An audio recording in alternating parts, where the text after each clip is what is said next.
us again. And today we're going to be talking about what to know when buying your first home. We are going to cover up to the point of an offer, and there are a lot of considerations that you should have and need to know when doing that. The first step in buying a home is understanding your price point, your budget, and the location in which you're going to be looking. A local lender will work with you on understanding your debt to income ratio, your income, how much you want to spend, and you'll take into consideration things like HOA, taxes, and insurance. All those things will be important in understanding what your budget is on your home.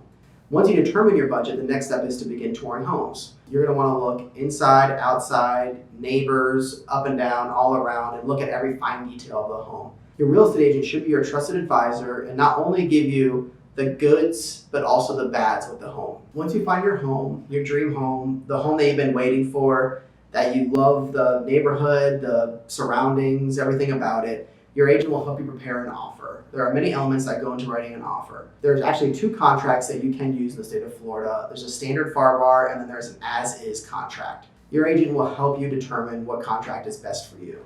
For the contract, you're going to want to determine a couple things. 1, what's your offer going to be? There's obviously a pricing and negotiating strategy that your agent can help you determine.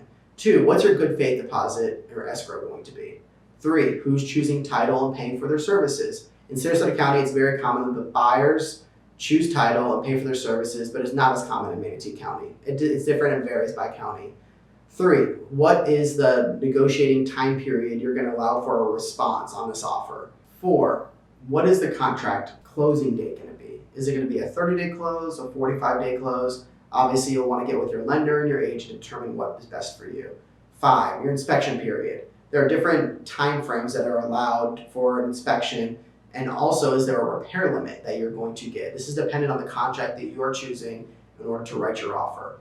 6, will you want attorney representation to review your offer and review your contract? 7, what are you financing? Are you paying cash? Are you doing a conventional loan? Are you doing an FHA loan? Once we get all these items, we can actually write the offer and we'll send it off to the listing agent for a response. After we negotiate, we settle on a price, now we have a binding contract. Once we have a binding contract, you typically will close in 30 to 60 days. After that close, the keys are in hand and congratulations is your home. In the next video, we're going to talk about what happens from an accepted offer to contract. There are a lot of elements and things that you need to be made aware of.